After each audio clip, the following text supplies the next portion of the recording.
In today's video, I'm going to teach you how to create a sticky mobile footer menu in Wix. This is a great way to ensure that your site visitors have easy access to important navigation links while browsing on their mobile devices. Let's dive right in. First, you'll want to navigate to the Wix website editor. If you're not familiar with the Wix platform, it's a user-friendly website builder that allows you to create stunning sites without any coding experience.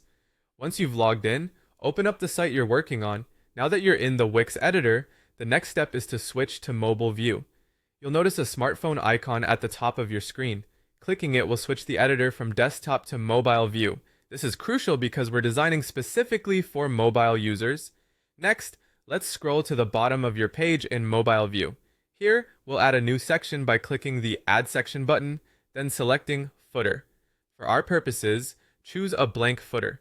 This option provides complete customization freedom to make the footer perfectly suit your needs.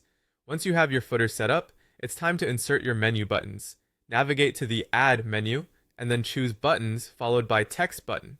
If you prefer, you can opt for icon buttons instead. Position these buttons within your footer, arranging them in a way that's clear and functional. Think about the typical actions you want users to take and make those buttons easily accessible.